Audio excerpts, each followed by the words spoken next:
Hey everyone, welcome to Geek Tank, where everything is a matter of geek. We've got another video for you here today. I'm your host Zia. And I'm your host Kay. And this is Chris Luciano. We're here today talking about Castlevania, the anime, the second season that just dropped last weekend, right? Was it Friday? I think, yeah, Friday last week. So it's still relatively new, and it's really been on our minds because for the most part we all kind of binged it. And now we're getting pop-ups on the screen distorting our beautiful image of this anime with its grand, beautiful illustrations. Now, do you guys actually consider it to be an anime?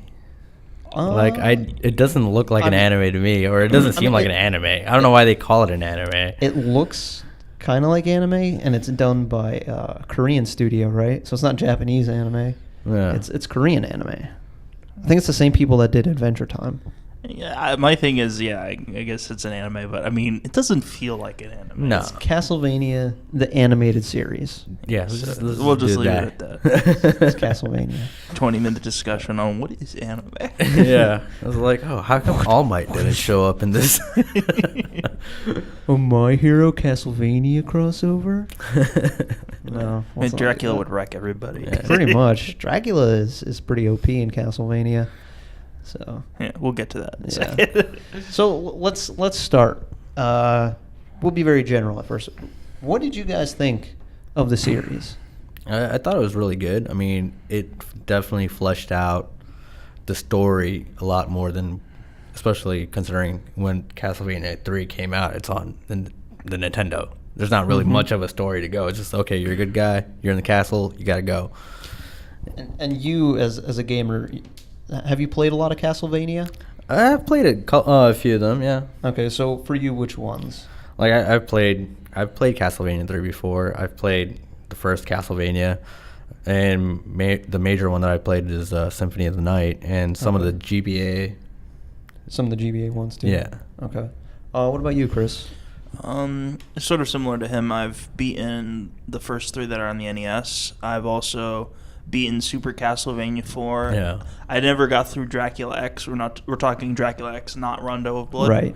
The SNES port. And what was it? I also played Castlevania Bloodlines on Sega Genesis, but that's the extent of my knowledge. I never jumped into the ones that are more Metrovania. Yeah. Okay. And your opinion of this series? Oh, I mean, I think the first season, I mean, I liked it. Like I said, it was definitely very bare bones.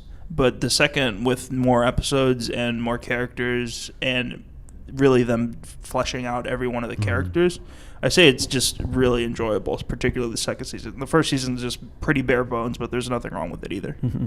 And I agree with that. It's a fantastic series. I enjoyed it a lot.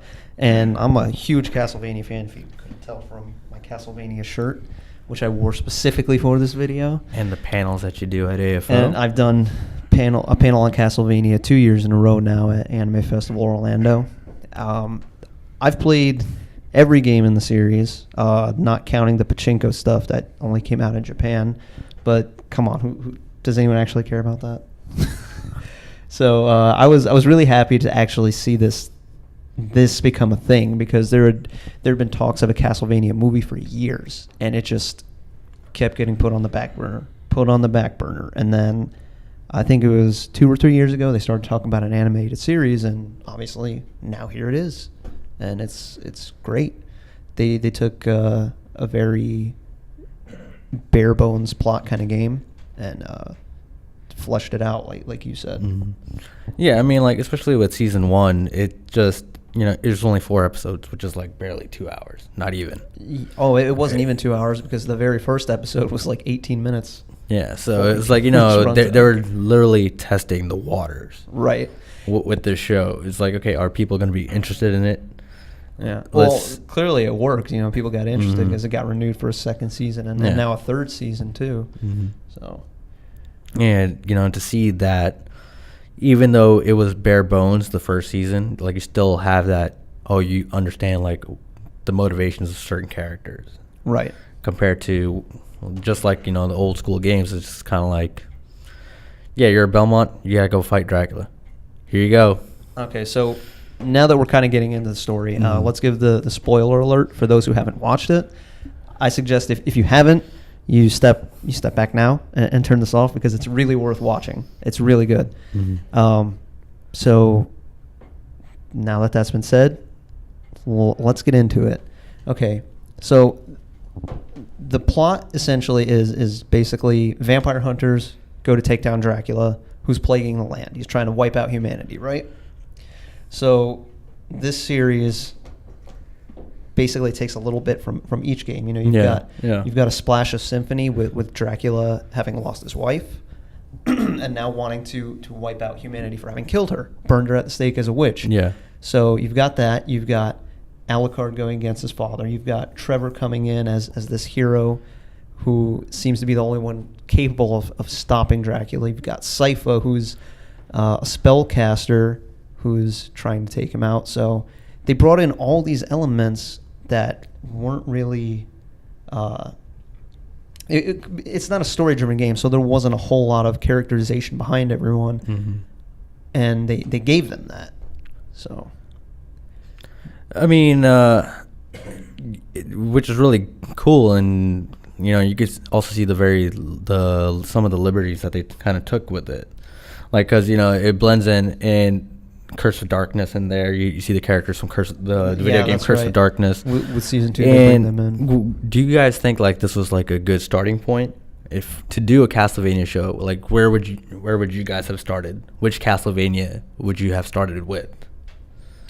Because I think like Castlevania 3 was like a really good starting point for it to like get people interested, and just like you could branch out from whichever direction you want to go from there. You want to go or you want to go ahead, man. Don't worry about it. I agree with you completely. I mean, I'm not as in depth with the lore as I know my man Z is over here, but even if you look at the series chronologically, if I'm not mistaken, Trevor is the first Belmont to actually defeat Dracula, isn't he? Yeah, he's the first one to beat Dracula. Yeah, to defeat Dracula. So I guess this is the logical starting point. And then I don't know where they want to go with season 3. They said they probably want to try to do something Symphony of the Night related. But you got so many other Belmonts. Like the one everybody remembers is from the first 2 games, Simon Belmont, who defeated Dracula on 2 occasions, both in the first game and the second game. So if they do either one of those as the next season, either doing Symphony of the Night or dealing with Simon's 2 quests to defeat Dracula, I think the series is set up for at least another 2 to 3 more seasons. If they keep chugging out episodes that are as good as these, they could keep on going indefinitely, because you have so much material to pull from with Castlevania. So much. And there's a lot of unexplored stuff that the games never got into. But on the topic of your question, this is something I've thought about a lot. And just in general, doing a Castlevania episode, I want to say, as a side note, is hard for me, because there's so much I could talk about. Yeah. But if I were to do a Castlevania series, I think there's 3 possible starting points. You could start with Lament of Innocence, you could start with Castlevania 3, or you could start with Castlevania 1. I think any of them are viable starting points. I think 3 is the best, which is why they obviously chose it. But if I were to do it, to stay true to the release of the games, I would have started with Castlevania 1. And I personally would have taken this sort of angry, kind of exiled Simon Belmont idea and kind of fleshed that out, having to force him to take on this quest, and then him kind of growing into this Belmont legacy. But then you kind of... You do sort of see that. You see that with Trevor in the show, where, he is the... You see, like... He kind of explains, like, my family, everything was taken away from him. Right. And, like, they're kind of exiled, but, like, he kind of mans up and steps up to do the job. And in that sense, it is true to the games, because the Belmonts are... they're so powerful in the games that they're feared by humanity, just like any vampire. They're just too powerful. And you see that, sorry to cut you off, like you see that very apparent in the show, where it's kind of like, you see the churches in the show just be kind of like demonize what science is. Yeah. And you can see, like, the Belmont and magic. Yeah, the Belmont legacy has their sciences. And then you have Dracula, who has his own science. Yeah. And it's like, obviously these normal human beings are just kind of like awestruck and just like demonized, like, whoa, that's not natural. Yeah. Yeah, because they say the Belmonts were accused of black magic and witchcraft, and they definitely put their strength on display when Trevor is just wrecking people in the town, the church people he's fighting. I gotta say, the most saddest. Oh, we already did the spoiler alert, so it's not Yeah, really. Yeah, No, yeah. So most go ahead, saddest. go into it. We'll have plenty of time to get out. Okay, most satisfying death is the death of the bishop in what was it, the end of Castlevania. The kiss from the oh demon. my god, it's just give you a kiss. yeah, but There must have been lots of tongue in that. yeah, but I think it's better that they started with Trevor, like the ancestor of Simon. I mean, you could have Right, definitely no, started with yeah. Simon if you wanted to. Yeah.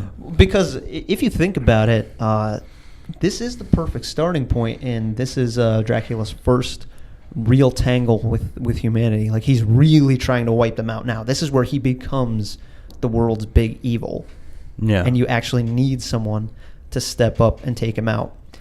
The reason why Lament of Innocence, even though I think it could be a starting point, is not as good as 1 or 3 to start with, is that... Can you go into that? Because I'm not familiar with Lament of Innocence. So Lament of Innocence, as far as the games goes, is the origin story for Dracula and the Belmonts. Okay. So in this game, it's not even Dracula.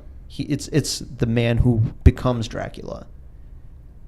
It's him and Leon Belmont, who's they mention in this as a side note. He's the first Belmont, the big ancestor. So it's basically the origin story for them and for Dracula. And it's more enriching if you see that after you see this sort of thing take place. Because then you're like, okay, now I understand why there's a feud between Dracula and the Belmonts. Whereas it could have been any other vampire hunter. I know you guys, I don't know if it was like your guys' gripes, like, that they didn't really go too much into Trevor in this show. I don't want to say well, gripe, because well, it's it's not like a like personal a bigger thing. deal. Yeah, It's just more like a nitpick. Yeah, like a nitpick or whatever. I'd say it's like between a nitpick and a gripe. Yeah, maybe, I Yeah. guess. No, Because a nitpick is like being like, oh, I don't like the animation. That would be like really stupid nitpick. Yeah. Yeah, Like a okay. gripe would be like, it's absolutely atrocious. Alright. So it's somewhere in the middle. So I think like they still made like a smart choice with that, because it just kind of makes you want more. You want more, want to learn more. I think that was like they did that intentionally, as you wanting to ask more about the Belmont legacy. I would say, like, they even show when they come out of the library, they show that portrait of Leon Belmont. Yeah. And you're just like, damn, I kind of want to know his story. I want to know stories about the other Belmonts. Well, I definitely think that they're planning to use Lament of Innocence as a later season. That Yeah. they might go back in time. Like, okay, here's how it Yeah. all began. And that's why I think, like, Castlevania 3 is just such a great starting off point, because you have you have the mysteriousness of the Belmont legacy. You have the intrigue of Dracula himself. Mm-hmm. How did he become Dracula? How did he become this powerhouse of a monster? And then you also have the motivations of Alucard, and you have the Forge Masters. Yeah. So it's really interesting. Castlevania 3, like I said, makes the perfect starting point, because as time went on and they released more games, you have Lament of Innocence preceding it, you have Curse of Darkness coming directly after, and you have Symphony of the Night, which Alucard stars in, and it ties directly into 3 because he's a recurring hero from it. Wait, is Symphony of the Night before Castlevania 1? No, it takes place after. Okay, Yeah. I got confused there for a second. Castlevania Symphony of the Night is set right at the end of the 1700s. So this is about a century after Simon. Okay. And, I mean, there's mentions of Trevor and Sypha and Grant, who doesn't appear in this. Grant would be the 4th hero in the actual Castlevania Yeah, I was about 3 to game. about to mention Yeah. that. The Yeah, 4th he- hero that he's was not- never mentioned. Everyone kind of forgets Grant because he's kind of useless in the game. You don't play him.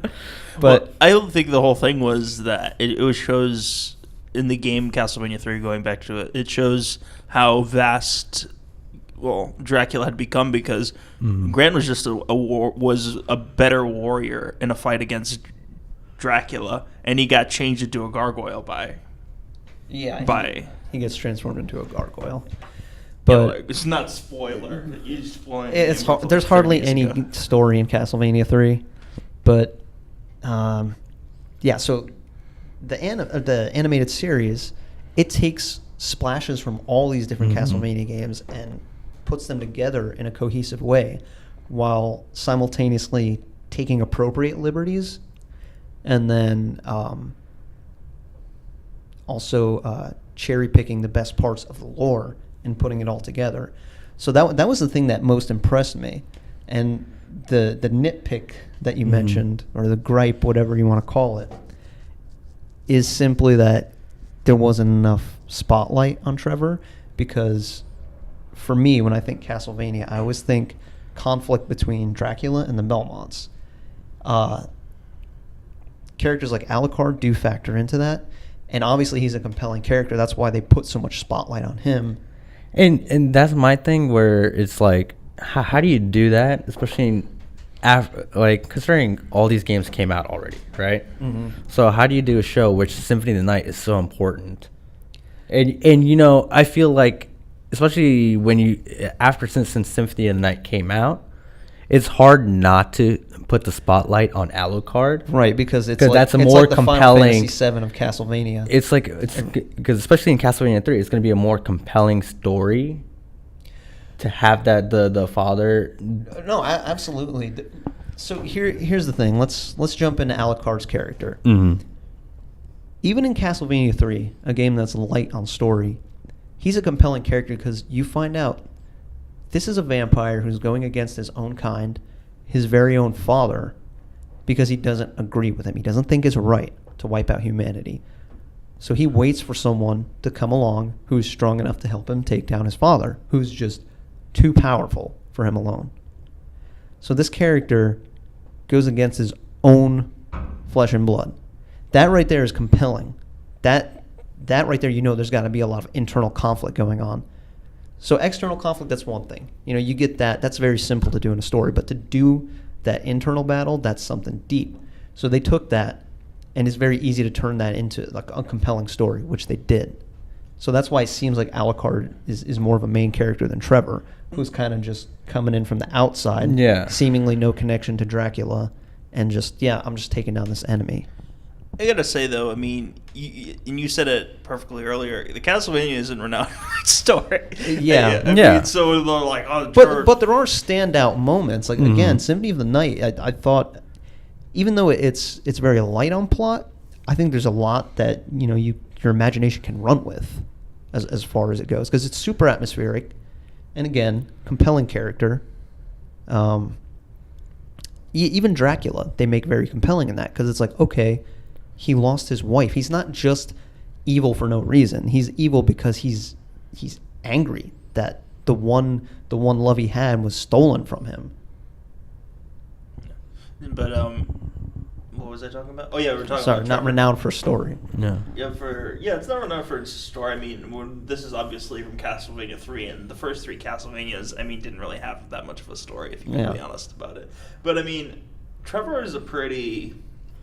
I'm not saying he's a one-note character, even his whole existence is like a one-note character, but I mean, you don't expect those subtleties like Alucard has in his character. Yeah. But I'm glad that they even managed, particularly during the second season, to actually show a bit more depth with him. Oh, particularly yeah, his definitely. relationship with Sypha. Yeah. Which I thought was actually, the way it developed was really good. In fact, I mean, I don't even mind like a third season just being like them like hanging out and like fighting monsters. Yeah. I thought that would have been absolutely fantastic because that was a great part of the second season, I thought. I don't know about you Oh, guys. no, I agree with that. Oh yeah, I mean, I've heard a lot of people didn't like that the banter between the three, but Really? I thought it was really good. I've read some forums where some people were complaining about it, but I thought that was good, especially with knowing the fact that you have Alucard's background and you have Trevor's background. When they finally kind of like breached their heritage, it's like you have that conflict. Like, yeah, my people were known for killing your people. Yeah, that was actually a good moment where Alucard's like looking at all the skulls. He's just like, oh shit, weird. maybe I shouldn't be talking to this guy like this. Yeah, No, he says it in the movie. He's like, Sypha was saying, he goes, Alucard, you don't find any of this impressive? It's an entire mausoleum to hunting down my kind. So no. Yeah, and like you see in Throwing that shit in his moment, pants. in that moment, he's kind of like, maybe I should fear this Belmont. Maybe I should actually fear like the Belmont clan. Like, you know, and like you kind of see that little subtlety where it's kind of like But kind of. That's the thing. It's See, like, it was- oh shit, he does come from like fucking strong background. Yeah, Yeah, because in the games, the Belmonts are practically superhuman. Like, so for me, the way to sort of showcase the Belmont's power to people that aren't really familiar with Castlevania is I use a few examples. One is Simon Belmont, who storms Dracula's castle alone, takes out everything, including Dracula himself. In the process, is wounded in a battle with Dracula, okay? And Dracula curses him. So for 2 years, he's cursed, and this wound in his back is not healing. And when he realizes that it's because Dracula cursed him, he's like, well, fuck. I gotta go travel around Transylvania, collect all of Dracula's body parts, resurrect him, and kill him again to break this curse that he put on me and on the land. And he does it. again. Alone, again. While he's dying. Yes. And then again, in some of the later Castlevania games, specifically Aria of Sorrow and Dawn of Sorrow, you have Julius Belmont, who is the last Belmont. Okay? He's 56 years old in this. And he's so powerful that when he uses his Grand Cross attack, you see parts of the castle in the background. And this is very limited graphically. These parts of the castle are breaking off from the far distance and being absorbed into his Grand Cross attack and just disintegrating. And then there's another instance in the sequel, Dawn of Sorrow, where every boss you have to fight has to be sealed with a magical seal, which was just a stupid excuse to use the touchscreen Yeah. to finish off an enemy. Okay. So they bring it up in the story. And the main character is asking Julius, like, oh, well, how do you beat these guys without seals? He just goes, oh, well, I destroy every piece of them before they can regenerate. That's how powerful he is. He's just utterly annihilating these guys. Mhm. And this is a 56-year-old Belmont. Yeah. He's just like, yeah, I'm a little slower now because of my age, but I'm just, wiping them out entirely. He's got that Ezio Auditore Yeah. syndrome. He keeps his It's just like, badass. this is how powerful the Belmonts are. Yeah, and that's one of the cool things you can see about in the shows. Trevor, with his background, he was exiled. His family was kind of exiled and thrown out of his place, so he didn't have that proper Belmont training, but he's still capable. Possibly they were even murdered because we Oh, don't yeah. know what happened to his parents. Yeah. Yeah. But with the sorry. So we get this notion that like he didn't get the full training, Right. Like because they even said Yeah. like in while he's in the lights, like, oh, maybe that's why they maybe stay away from the whip, but like he's Yeah. using it like it's a natural. Yeah. So it's like he's still gifted in that way, where it's And like he even says he's rusty too. Yeah. Like, oh, I haven't done this in a while. He's a drunk. He's a vagrant. He's just wandering around. So, I mean, you would just assume that he was kind of like a monster hunter for hire. yeah. So Witcher. No. something like that, essentially. See the similarities between the two, but I was going back to the point is one thing is I would have liked to see, and I agree with you. The main thing is the Belmonts is they're really powerful throughout whatever game you're playing. Is they're the most powerful being, and then it's Dracula. But the difference between the Belmont and the Dracula, we're not talking about like all of Dracula's minions because he Yeah. can like wipe those out easily. Yeah. But that's always the difference. It's like Belmont's slightly above Dracula in terms Or of power. rather, Dracula's slightly above the Belmonts. The thing that gives them the edge is that vampire killer whip. Yeah, exactly. So they're relatively around there. But I felt Yeah. like that's the criticism that when you and I were talking beforehand about this.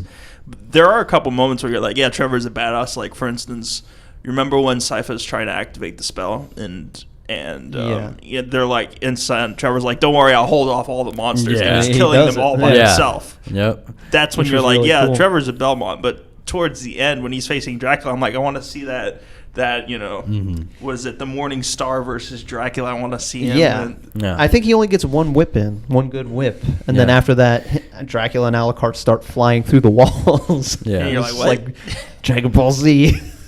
Which, I mean, it's still good. I mean, the Oh, no, it animation's was good. Great. I mean, Here's the thing. I don't want to sound like I'm coming off criticizing Alucard because I love Alucard as a character too. No, I'm and not he's criticizing an him. easy shoo-in for a compelling character. It's just I wanted to see more Belmont. And then action. see, like, because you're saying you wanted to see more Belmont and you want to see more Belmont, No, it's like like- it feels like it's intentional. Like, hey, guess what? you gotta wait for the next Next season. season, It's you're like, gonna get more of the fuck, now Belmont another legacy. year. You know what I'm saying? It's like Yeah. you can make the audience crave more of that. Yeah, but yeah, we're going to the point here, and it seemed like only Alucard in that fight was on Dracula's level, and like Trevor and Cypher were kind of Well, like you can't even secondary. really say that because we didn't get to see. We like Trevor gets one hit in, and then they're all working to deflect the Hellfire. Yeah. which is great, by the way. So, yeah, But that then, was really cool. And then that's the thing, right? With the game like Castlevania 3, with its limited graphics, with its limited storytelling, we don't know exactly how that fight actually took.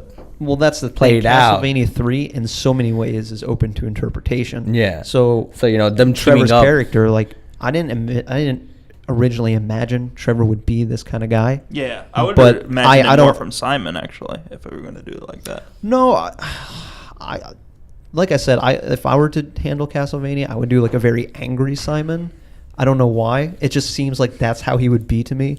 Because he's just this guy that storms Dracula's castle alone. I feel like you have to be fueled by rage to pull that off. I agree with you in that regard. But I didn't have any problems with the way they characterized Trevor, even though I didn't really Yeah, I mean- see it coming that way. yeah. And Sypha I thought was great too. I No, mean, yeah. she was strong, but not like, sometimes they make the females just like males, but they just make them female just Or they make Yeah. him too dainty or something like Exactly. that. She was the came right- off well. She was the right balance. Yeah. And I like that move when they're storming the castle where she pulled where the vampire tried to The ice on wall. the ice wall and then just had Yeah. him split in half. That was just great.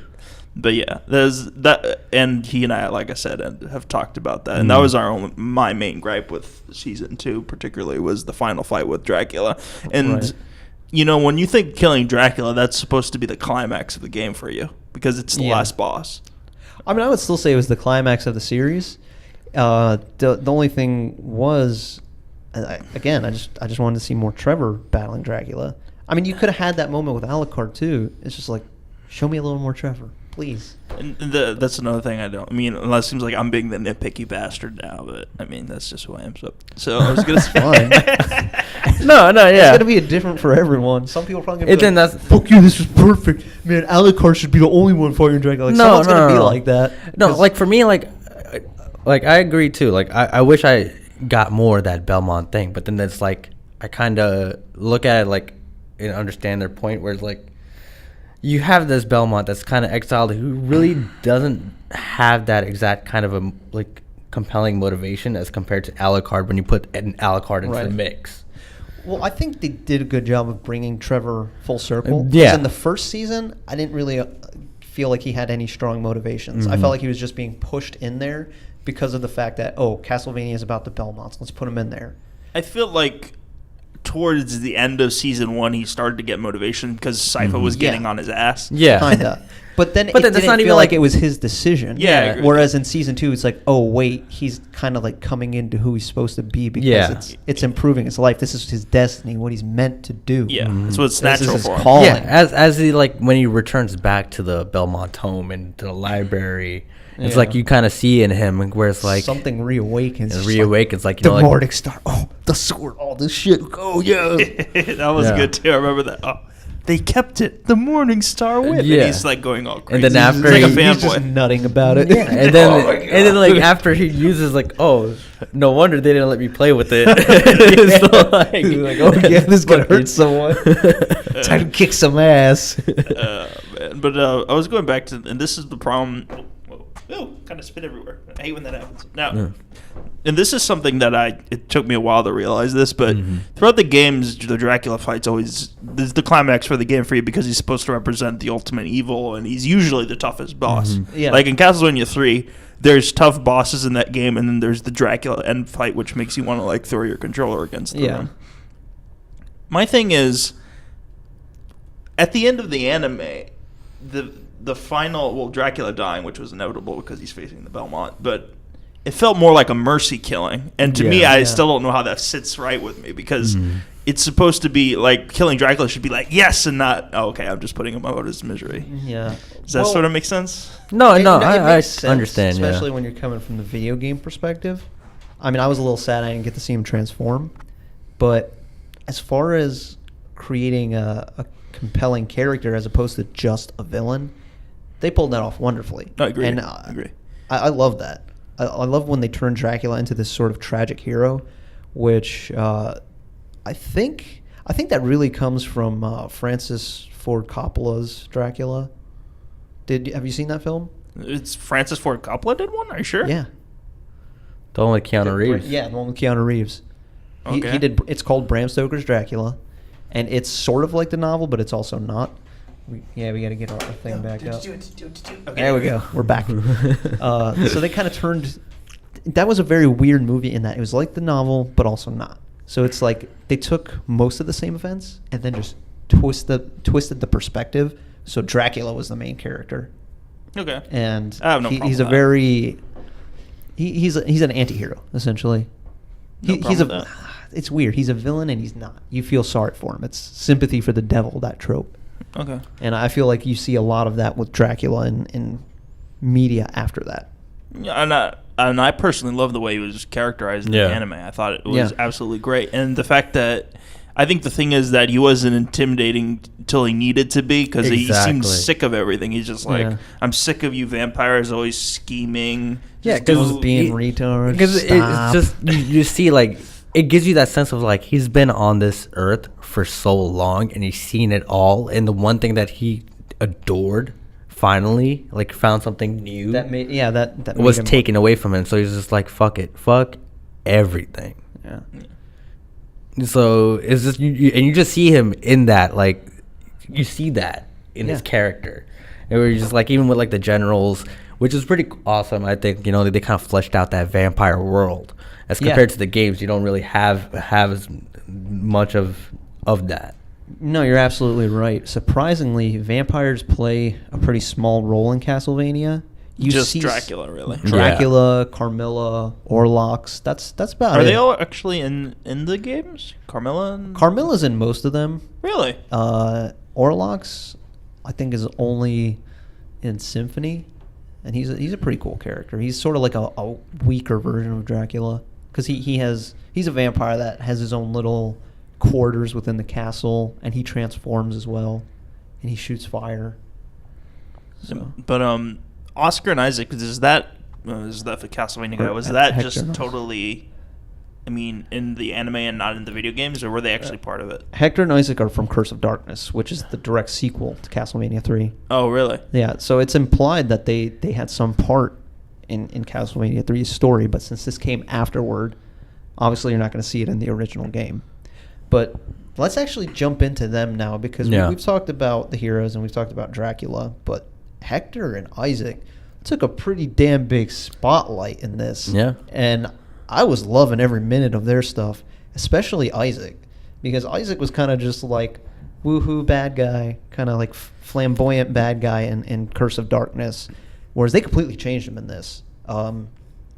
So in the original, he's red-haired and white. Now he seems black. I don't know if like they're trying to say he's like Egyptian or something because he came from a deserty area. So they changed him on a superficial level, and then also in regards to his character, he's very different. He's super loyal to Dracula. He's constantly like flagellating himself, and he's just a badass. He's fucking nuts in the best way. Like you like him because he's just so loyal to Dracula. Like you admire that. But he's also kind of like, he's a bad guy because he's just kind of like ready to kill off humanity without remorse. I mean, I think the main thing that shows his character. I always get the two confused. Hector is the one that has the longer hair. Wait, and Isaac is the darker one. Yeah. Okay, so Isaac, I think his most telling moment was his conversation with Godbrand and immediately what happened, because then you see that's the depths of his loyalty. Exactly. And also, I think that final scene where they're storming the castle, and I think Dracula in his mind is kind of like, well, yeah, everybody else is going to die here. Maybe I have a chance, but I'm not gonna let you die, and you see he Yeah. actually Yeah. just pushes Isaac That through. was such a good moment. It was just like, No, because Because he knew Isaac was gonna die. He's like, yeah, I'm not having that happen. Yeah. dude, it Just was throws him away. damn feels. Yeah, and that's the crazy thing, right? Because like you look at Dracula as a villain, but then like you see this. You see, he still has humanity to He him. has some certain level of like empathy towards his the people that are loyal to him. Yeah. Like it sucks that whatever happened to Hector and being influenced by. See, the problem with Hector is that, and I don't mean a problem as his character. I mean his problem in the story is that he's too innocent. He's like, oh, the vampires. And even they're just like animals. They just do their own thing. They're not evil or anything. And They're Isaac kind of called him out on it. yeah, because Hector didn't realize that the vampires are playing politics just like the humans were, Yeah. or if not worse. Yeah, but And he didn't got want to be played. part of that. Yeah, he just He like, didn't. He was like, okay, well, we're not going to kill humanity. We're just going to kind of call the numbers, right? And then Dracula tells him, yeah, that's what we're going to do. So he says, okay.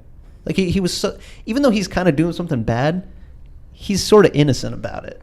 Yeah. And it's just, I feel like he got the short end of the stick. Yeah, on that's what I everything. feel He because I got- really liked his character. Actually, Yeah, he's good. He reminds me of. I mean, I know this is a trope we're talking about horror, but he reminds me of sort of like a Frankenstein. He just like, can I just do my work? Leave me alone. Yeah. Yeah. Leave me alone. I just want to, revive dead animals. For a Yeah. week. And there was such a good dichotomy between him and Isaac that you don't see in Curse of Darkness because they're both kind of, they're not totally fleshed out in this way. There's not as much drama, but you got Hector who's kind of innocent to the ways of the world, and then you've got Isaac that's just like, yeah, I know how fucking conniving and sneaky people can be and how they can betray you and say they love you or this and that but not really love you. Oh my god, that Isaac scene when he was younger. Oh yeah. Oh my god. Take Pull that Game of Thrones, just like That's that Roy Batty type shit. Here you go, He's Dave. like the thing mountain, right there. he just did the mountain, bro. He was like, it's beautiful. But Oh, I immediately thought Roy Batty from Blade Runner. Yeah, that 'Cause too. he gouges out his father's eyes. That he was thinking basically the mountain. Isaac's That's what I was father. thinking. I was Yeah, like, yeah. the mountain and wolves. Yeah, I mean- Dude, Isaac was one of my favorite characters in this Yeah, season. It's yeah. just fucking amazing. Yeah. But I really like Hector too, and like you said, I Oh, feel yeah, like no, I'm the I- short end of the stick when it comes to Carmilla. And Carmilla as a character, Ooh. I always thought like until she showed up into the I guess you call it the vampire council that's at the head.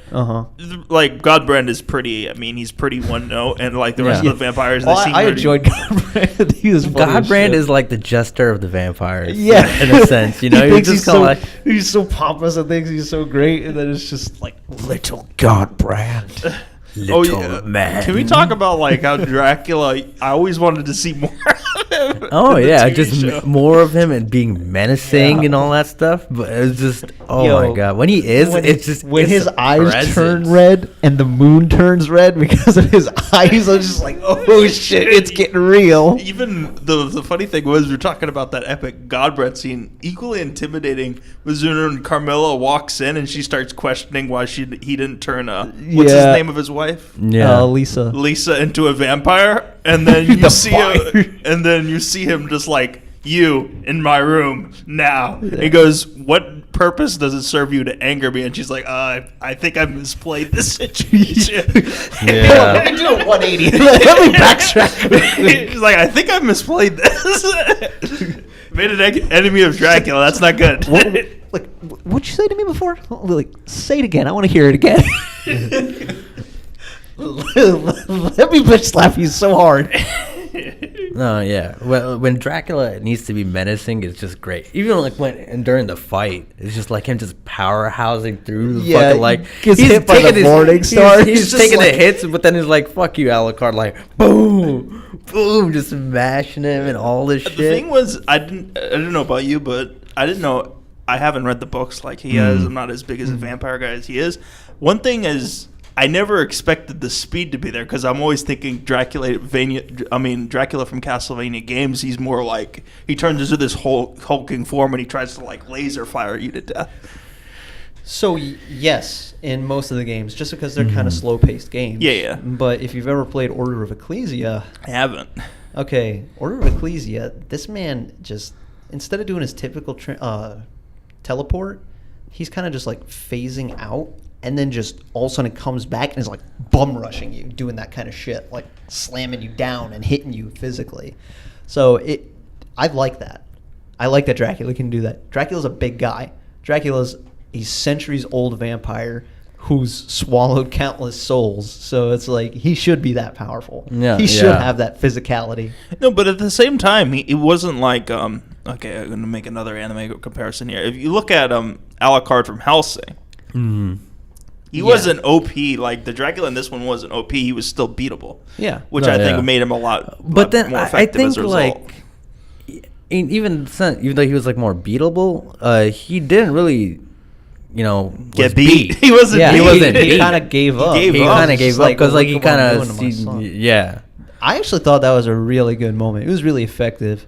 Even though I wanted to see Dracula transform, even though I wanted and it to felt see like him and even Trevor the stake, duke it out. like even like when he was staked, like it felt like that still doesn't really have an effect on him per se. It just felt like more like his will just gave out. Well, so here, like he was like he's like he considered himself defeated, and that's why he's defeated. Not like but that was before the stake went in. Yeah. The thing is with Stoker's Dracula, the way he set up for vampires having to be killed was you needed to stake them in the heart and cut their head. Yeah. Yeah, and I think that burning the remains was a thing too, which is why Cypher did it.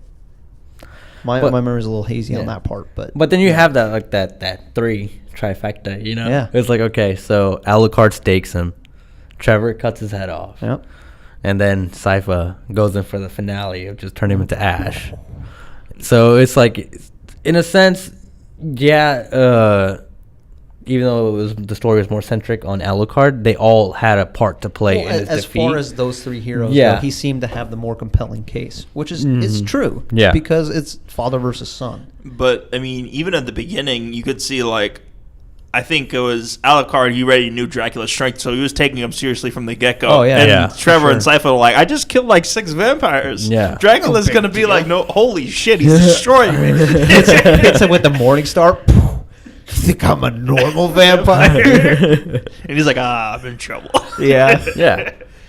But they wrapped it up beautifully, I would say, because there's so many things I noticed that could set the 3rd season up for a huge, like, very, very big, compelling story.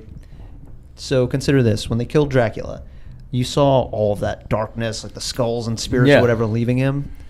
What if that's Dracula's curse going out into the land to infect it? Yeah. To give them a reason for having to revive him and fight him again? Yeah. Or possibly just making things worse, making people more evil, possibly affecting Isaac, kind of influencing him to start making this army like he's doing, to influence Carmilla to kind of step up and try to take over the land.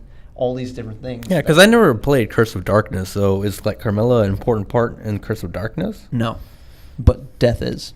So Death, who didn't make an appearance, might make an appearance. Yeah, that's another thing, though. I mean, I hate to be like the guy who's like, it's a video game. Yeah. But Death is also as iconic as Dracula almost in the Castlevania video games. Yeah, he is. He definitely is. Actually, he's the final boss in Lament of Innocence. Oh, is he? Yeah, because Dracula is not a thing at this point. But we were talking about this a little bit before we did this video that you were saying that you were kind of upset Death wasn't in it, and I'm like, that's a good setup for because he might come 3. in Yeah, now, probably. and it might be why Dracula comes back because Death holds no dominion over Dracula. So he might come back. You've got Isaac who's doing his own thing. You've got Carmilla who's doing her own thing. So right there you got a conflict. You've got Hector who needs to redeem himself. You've got Trevor and Cypher who are now seeming to be this power couple. Yeah. Get out of your and that's the words thing, on your right? mouth. You could do it kind of like, okay, like how Simon had 2 games. Yes. And in this way, you could do it like Trevor actually has to battle Dracula twice because like now it's like, okay. This is where Curse of Darkness comes in, though, because I think I mentioned it earlier that he does play a role in Curse of Darkness. It's very minor, but he does. So wait, who's the Belmont in Curse of Darkness? Trevor. Oh, he is? But the main protagonist is Hector. You play Really? Hector. I didn't know that. So this 3rd season, I'm thinking if they follow the Curse of Darkness route, is going to be more focused on Hector than anyone else. And I think Alucard could possibly not show up at all. No, I would say just keep him out. Like, he's done. Yeah, and I think that might be a reason why they put him in so much spotlight this time. Yeah. Is that they're like, okay, well, he's going to go to sleep just like he did at the end of Castlevania 3 because of the pain of having fought his father and lost his mother. So that makes sense. And then it's like, okay, now it's just Trevor and Sypha, and now you've got this shit going on with Hector and Isaac, and now they've thrown Carmilla into the mix as this wild card. Because typically in the game, she's just subservient to Dracula. That's that. Yeah, it wasn't like that in the anime. She Yeah. was kind of like trying to totally scheme different. the overthrow. Yeah, That was. I thought that was good. It adds another. Yeah, man. I another mean, like, factor into the mix. I think it's weird that even like the higher vampires, I feel like they never understood Dracula's true strength, because when you see them fight and you see Dracula fight, you're like, man, you guys are nothing. Yeah. You guys are nothing. They're trash. You're Like, Trevor exactly. is punching Dracula in the face, and Dracula's just like, Yeah, that's funny. I mean, that's how it is in the games too. Because there's other vampires in the games. Like you'll fight, weaker enemies. Yeah. But they're never anything. They're never threatening. Even the few that make it as bosses, like Orlox and Bronner and Carmilla, they are nothing compared to Dracula. Yeah. That's the whole point. Is he's not just a vampire. I mean, there's so many different factors in the game stories. Like sometimes they say, oh, he made a pact with dark gods. In the later games, it's more that his castle is a creature of chaos, is like actual chaos incarnate, and they're both inseparable. They are just together. They're like this one being. And you can kind of go with that in season 3, right? Where it's like you kind of introduce Death, and you just have him kind of like maybe be the catalyst that kind of fuses Dracula with the castle, or in a sense, or perhaps he never really died because the Yeah. castle still needs its host. Yeah. Because the whole thing is, even when Dracula is beaten, he always comes back. Mm-hmm. People sometimes revive him sooner, which that could also be what Isaac might be trying to do in the next season. Bring back, Dracula. It makes he's so sense to loyal me to him. because he's still loyal. Whereas Yeah. Hector, I think he ended on a note where he's like, well, if I go back to Dracula, he might, He might fuck me up. Yeah, he might fuck me up because he might say I'm a traitor. Well, I think it's more that he realized he was betrayed multiple times. Correct, Amanda. Mm-hmm. Dracula betrayed him by lying to him. Yeah. And he admits that, and he even seems to show remorse for it. And Carmilla just straight up fucking lied to him, used him as a pet. And then after she got what she wanted, like, well, look, now you're implicated too. I got you. And that's the thing, right? Like that whole dynamic between that, where Hector kind of like looks at vampires and them as just kind of like just an ordinary pet that like he used to. Yeah. In turn, he becomes a pet himself Yeah. throughout the whole case.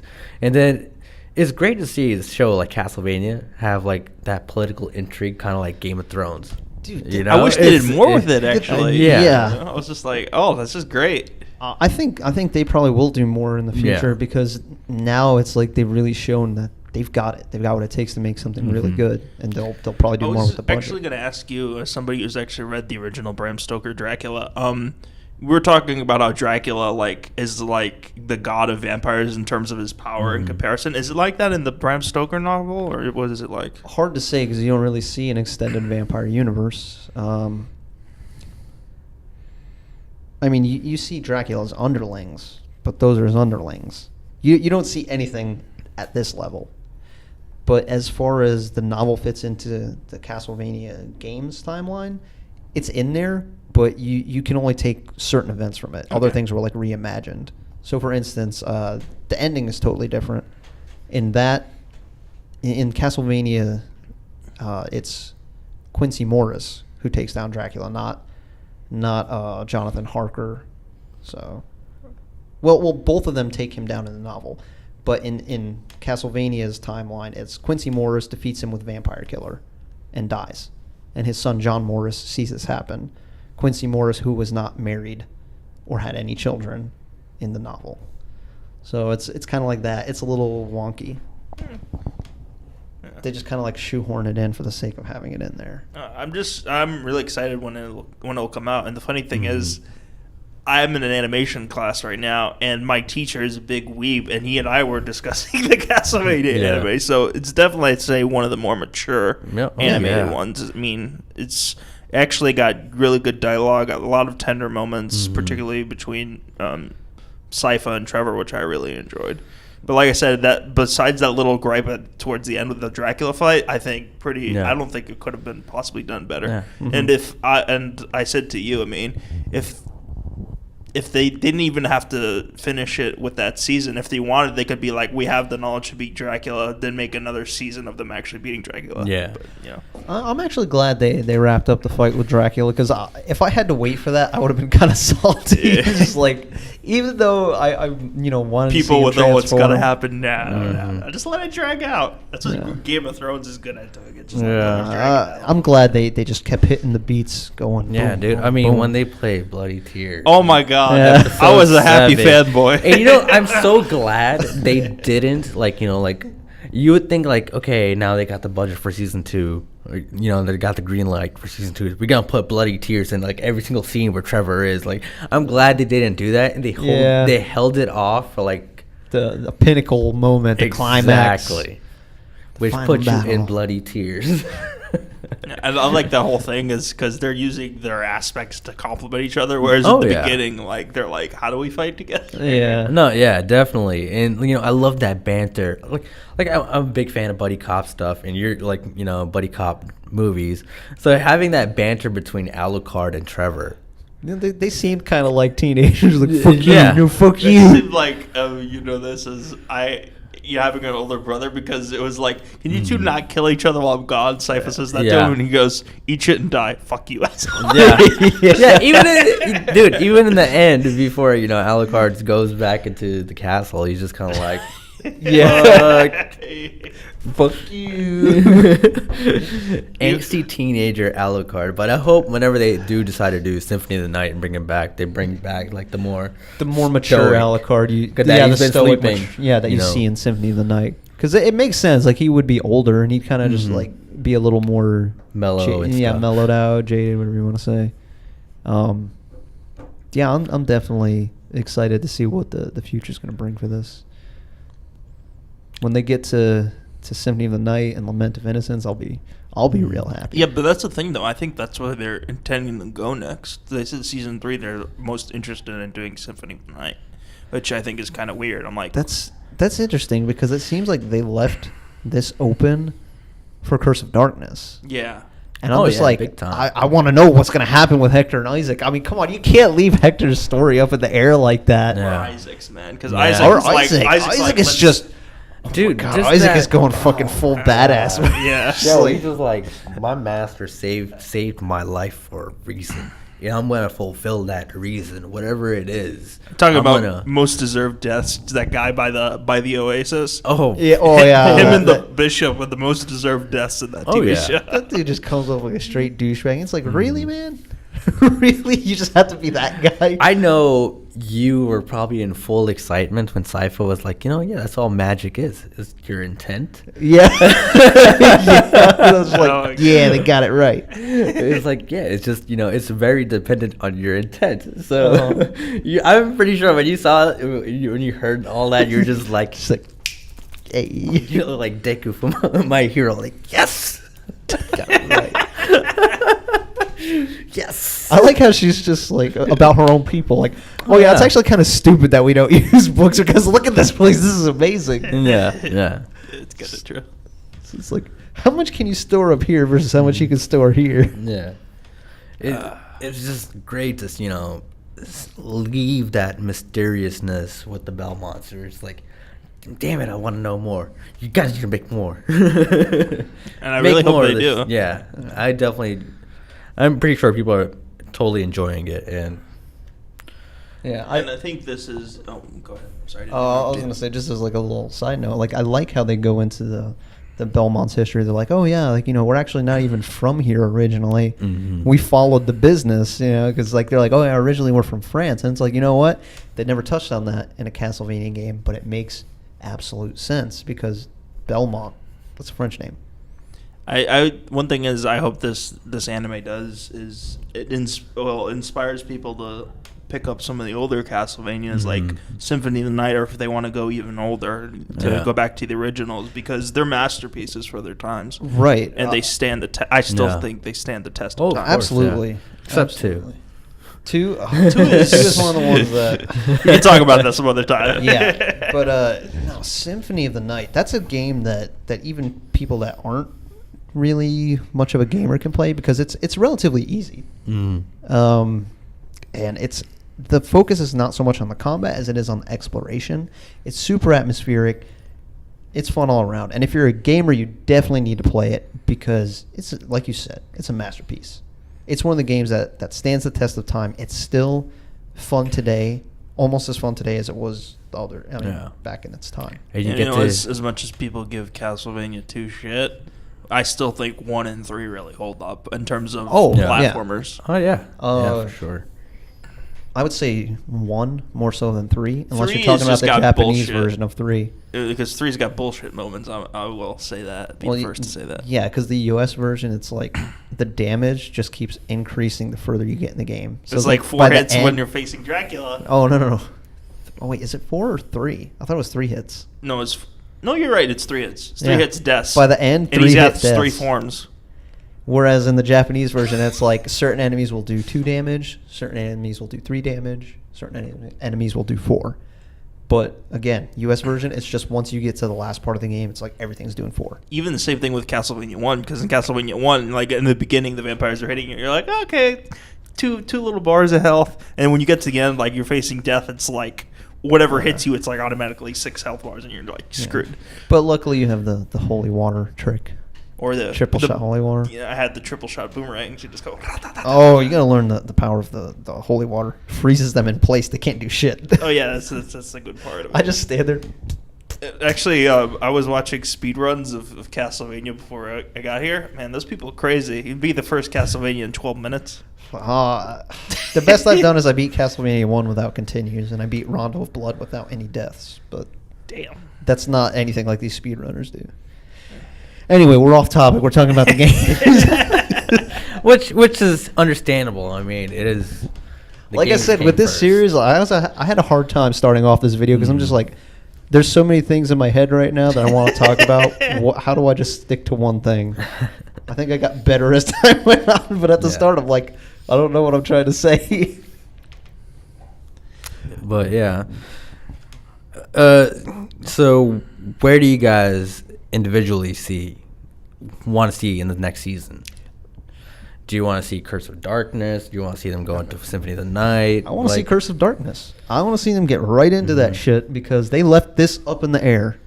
I honestly, like, to me, jumping from like the end where like Hector is like uber boned and he's like Carmilla's bitch for lack of a better term, and just jumping to Symphony of the Night or Simon Belmont's story, I think it'd be a huge disservice because honestly, those two characters, I mean, we're talking about the 3 protagonists, but honestly, I thought Isaac and Hector were the bigger parts of season 2. Oh my god, yes. No, that was really great. I mean, as you said they characterized them and fleshed them out much better than the actual video game. Dude, right? like I didn't know how I felt about the changes for Isaac at first because it's like, wow, this character's totally different. I was a little bit taken aback, but then I'm just like, you know what? No, I like this guy better. I like this Isaac better.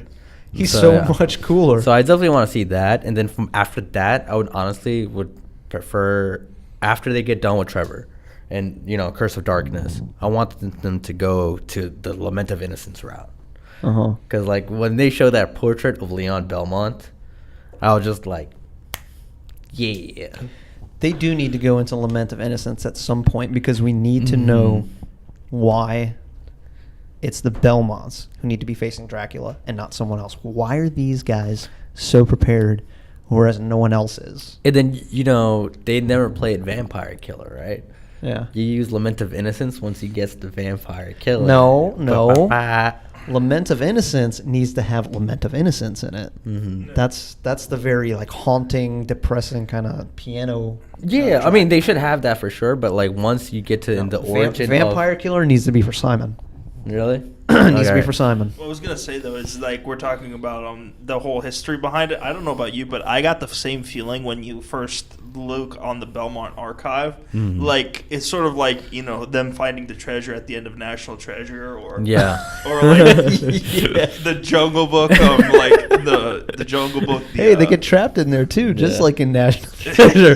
4 fucking episodes. I think they were in the library. or Yeah. like hitting like discovering the Golden City in the Jungle Book. It's the same thing. You're just like, oh fuck, I want to be in that. I want Yeah. to read all that Yeah. vampire lore. Yeah. Let me find out how to kick all these vampires' asses. And like you said, Belmont. I mean, Trevor was just like a little kid on Christmas. He's like, oh my god, the Morningstar went. Oh my god, a He sword. didn't really care about the books. He's just like, ooh, toys. Yeah. Alucard's like trying to be all fancy reading, and Sypha's, she's the real bookworm amongst them. Mhm. Do you know if you feel like maybe Alucard was a little jealous of Trevor? Like he's kind of like talking shit. Like, I don't see what you like about that guy. You can let him keep No. distracting you. Yeah, I guess that's kind of I true. was wondering if that was a thing. But just it was just really well. Yeah. None more I could say about it. I think Yeah. we touched Yeah. on pretty much everything. Yeah. Yeah. Like Carmilla being like I looked at Carmilla's character and I was just kind of like, yeah, this is like Cersei. Game of Thrones, like that fucking. Cersei's and worse, even I'd say. Yeah. Oh even yeah, though, worse. like, but even though Carmilla's gotta save it again. Even though Carmilla's kind of a bitch, you understand her motivations. oh no, yeah. I mean, like, She's like, even oh. she had an interesting background. Like, Yeah. she got fucked over by like the male vampires and Yeah. I thought there would have been something I was hoping at the time was like, oh my god, I just really hope she tries to kill Dracula. Dracula just like destroys her Oh, because I no. just was not digging her character. I know she's a bitch, but she's Oh, no, like yeah. Cersei. You want I to hate mean, her. you wanted to see that presence of Dracula, like just like when he did with Godbrand. It's just kind of like Well, you just want you- to see that You power. do kind of display. see it, like when we were talking about the conversation when she has the total 180. Oh yeah, It's yeah, just yeah. like, I misplayed the situation. No, like I just wanted to see him just do like a one move thing where it's just kind of like he just destroys somebody in one move and that's it. That's all he needed to do. Like, Well, I and like. you get that like kind of like the Dark Knight, right? Like the pencil trick. You kind of like that one move where it's just like boom. Oh, well, and you kind of like, you take a step back, like, oh shit, Joker is someone not to be fucked with.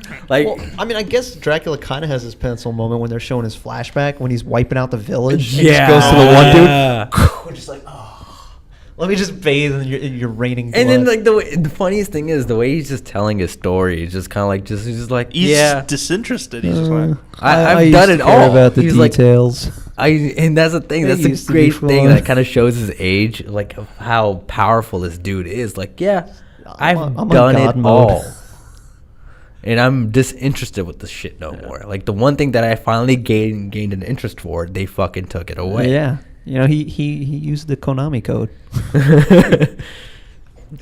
didn't help. Boring. I shouldn't have done that. He's like, yeah.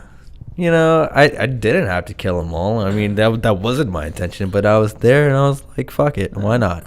To me, like it wasn't like the way his voice sounded. He sounded like I guess the best way I could put it. He's going back. I'm going to make a Supernatural reference. He kind of reminds me of John Winchester in Supernatural because he seems so disinterested all the time, and that's because he's got all this guilt on him because he's like, well, my wife died because I wasn't there for her. So Yeah. and he's so powerful, and that's because he's so disinterested. He's just like, I'm so powerful. There's nothing for me to do anymore. I've killed villages. I've become the terror of the world. I've lived so long. I've lived so long. Nothing phases me anymore. It's Yeah. like, Yeah, Yeah, like he's especially great. like even when he takes that one hit from the Morning Star, he's just kind of like that ain't gonna work. Yeah.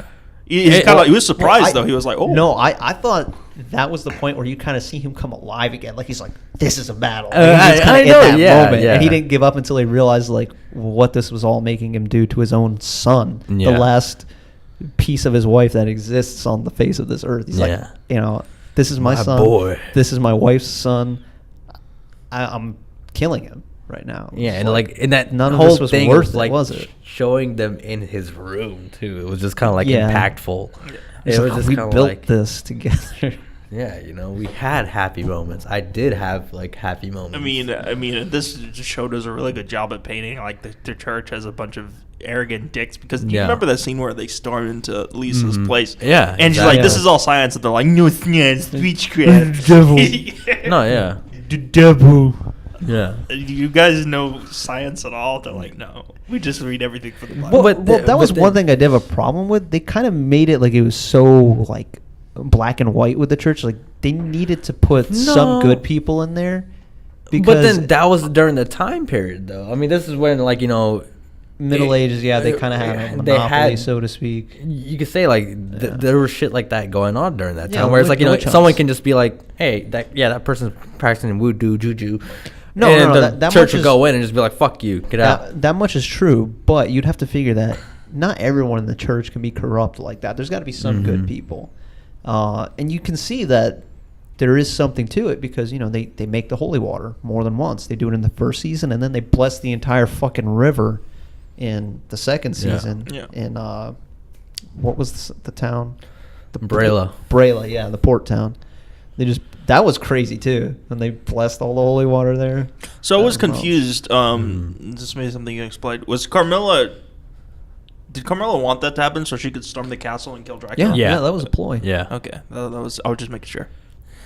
My analysis of that was correct. And like I said, I didn't know what she was thinking. She had like 20 trips of like, we're gonna beat Dracula. I'm like, Well, she thought wrong, I'll tell you that much. Could you imagine she storms the castle and Dracula just comes out, wrecks everyone? It's like, I misplayed that. Your head's about to do a 180. But then that's a great thing, though. It's like you see all these people's different, like, motivations being told. Yeah. For their reason in the story. Again, my minor gripe aside about not enough Trevor action, everything else in that show was phenomenal. I couldn't be happier. I'm super stoked that Castlevania is getting recognition now. It's a series I've loved for a long time, and I think it's well worthy of other people's love. Yeah. So one thing is, I think we didn't talk about Godbrand enough, but because he's just funny. Oh, yeah. But I love the quote that I forget what other Hector Isaac says it to him when they're talking to Godbrand privately. He goes, Godbrand. He goes, you may be a general, but you've never met anything you didn't want to kill, fuck, or turn into a boat. Yeah, yeah. That's pretty good. It's Yeah, pretty good and the description funniest of thing it. is, like, we're Vikings, of course we build boats. dude, I remember when Carmilla calls after he got like told off by Dracula. He's just like, I don't want to fuck you right now, Carmilla. Well, yeah, I think the voice actor and the actor himself, Peter Stormare. Yeah. is- Yeah. He's a great Peter Stormare. He played in American Gods. He was in the Volkswagen commercials. He was like, "Oh snap!" Oh, okay.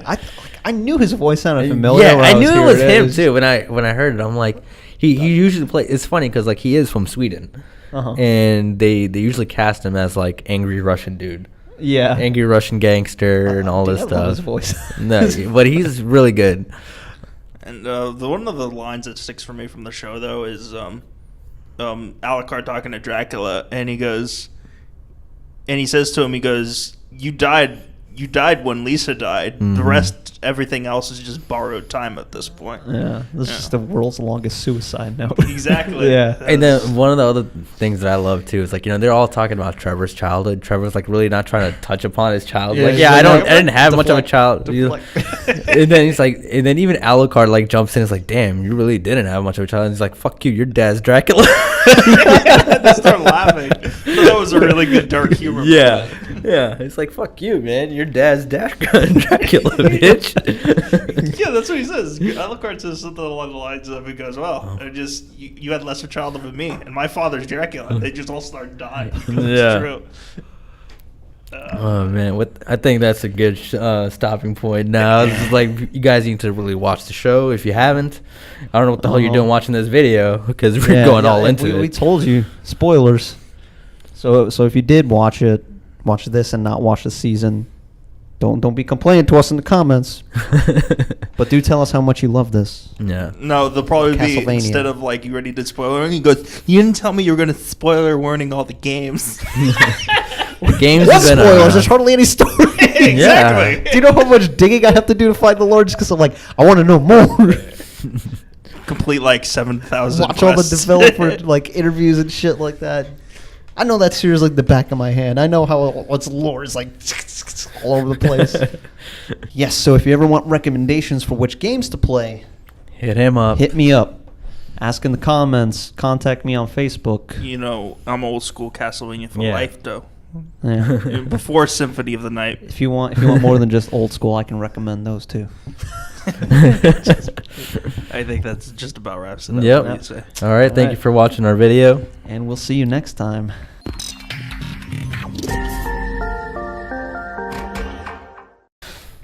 Gotta get the chapstick on. Get your Really need chapstick on. for the video. I do, man. Like, you He's don't gonna- understand. Silence of the Lambs thing. Making You know. kissing lips for the camera. You gonna kiss me and Chris? Rubs the lotion on its skin or else it gets the hose Listen, again. you guys don't understand the plight of having big lips. Big lips. Man, Okay. you could have it Big- worse. Big tight lips. Okay, James Gum. Mr. Buffalo Bill over there. It's my lips get dry, man, and it's winter season now. Just put on goodbye. Yes, it's cold. It's cold. Put on goodbye horses in the background. Goodbye, horses.